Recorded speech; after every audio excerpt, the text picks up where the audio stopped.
दोस्तों आज का जो शीर्षक है वो है राहु एंड ब्रेन पॉइजनिंग। आपने माइथोलॉजी में भी कई सारी ऐसी कथाएं सुनी होंगी कि जिसमें आपको ये मालूम है कि भाई जब अमृत मंथन हुआ था तब राहु केतु का रोल आया था। राहु केतु को सर्प बताया गया है। सर्प यानी कि सांप, और सांप जो है वो जहरीला होता है तो वो पॉइजन का काम करता है। हमारी जन्म कुंडली के अंदर में नवग्रहों के अंदर में राहु केतु को संज्ञा दी गई है नवग्रहों में। वजह उसकी ये कि वो एक फोकल पॉइंट है जो कि ये डिसाइड करता है कि उसका इम्पैक्ट क्या पड़ेगा। नेगेटिव ट्रिगर जो भी होंगे इवेंट्स, उसमें राहु केतु का रोल आएगा बहुत बारी। ऐसा समझिए कि जब भी कभी ग्रहण पड़ता है, चाहे वो सूर्य ग्रहण या चंद्र ग्रहण, वो राहु केतु ही ग्रहण लगाते हैं।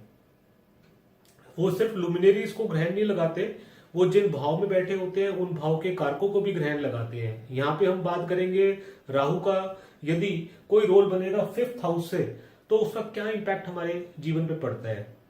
दोस्तों ये एक जन्म कुंडली के माध्यम से आपको समझाता हूँ। ये एक बहुत ही प्रसिद्ध पॉलिटिशियन की जन्म कुंडली है। नाम डिस्क्लोज नहीं करूंगा, लेकिन हिंदुस्तान की बहुत इन्फ्लुएंशियल फैमिली से बिलोंग करते हैं। एक्टिव पॉलिटिक्स में है पिछले कई सालों से। इनको इसीलिए जाना जाता है कि ये हर काम के अंदर में कोई ना कोई मीन मेक निकाल करके एक प्रोपोगेंडा खड़ा कर देते हैं, जिसके ऊपर में बहुत डिमोन्स्ट्रेशंस होती हैं, बहुत लोग इन्वॉल्व हो जाते हैं और बहुत टाइम खराब होता है, तरक्की रुकती है राष्ट्र की।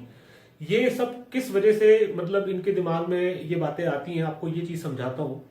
दोस्तों ये देखिएगा, जो 5th हाउस है ये हमारा ब्रेन है, हमारी बुद्धि है, हमारी इमोशंस है। जब भी कभी राहु का रोल 5th हाउस से आएगा और उसके अंदर में 6th हाउस का कोई भी इंफ्लुएंस आएगा, चाहे उसकी दृष्टि पड़ रही हो या छठे भाव का स्वामी साथ में बैठा हो, तो ऐसे के अंदर में ब्रेन पॉइजनिंग होनी शुरू हो जाती है।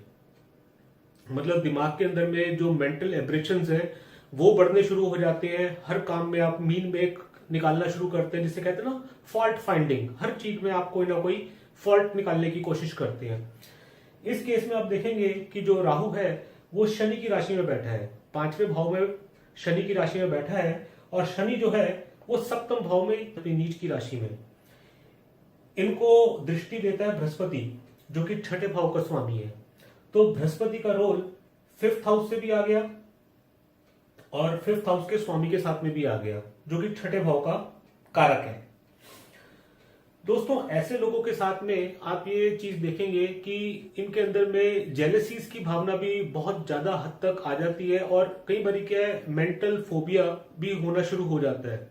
क्योंकि राहु जो है ना वो आपकी बुद्धि को भ्रमित करता है, उसको ठीक मार्गदर्शन मिल नहीं पाता, और आपकी जो सोचने समझने की शक्ति है वो बहुत ज्यादा आपकी दूषित हो जाती है। ये आपके मन को, आपके थॉट प्रोसेस को दूषित करता है।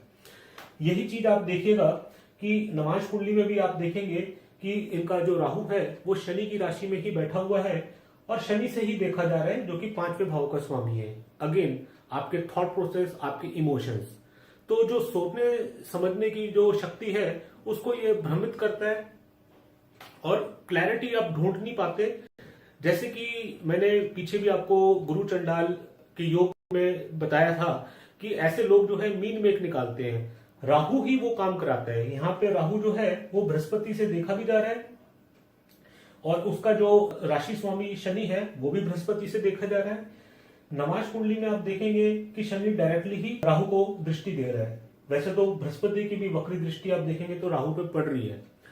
दोस्तों ऐसे योग जितने भी लोगों की कुंडलियों में आपको मिलेंगे, पैरामीटर आपने इसमें ये देखना है कि राहु 5वें भाव में होना चाहिए, और छठे भाव से या छठे भाव के स्वामी से उसकी कहीं ना कहीं दृष्टि उस पर पड़ रही हो, या कोई युति हो, या किसी प्रकार का कोई इन्फ्लुएंस पड़ रहा हो।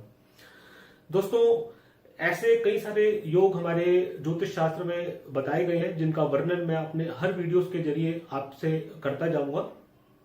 आज का वीडियो यदि आपको अच्छा लगा हो तो आप इसे लाइक कीजिए, दोस्तों में शेयर कीजिए। यदि आपके कोई कमेंट्स हैं तो कमेंट्स दीजिए, चैनल को सब्सक्राइब कीजिए। यदि मुझसे आपको कोई परामर्श की आवश्यकता हो तो अपने नंबर्स आपसे शेयर कर रहा हूं, आप कभी भी मुझसे कांटेक्ट कर सकते हैं। Thank you very much.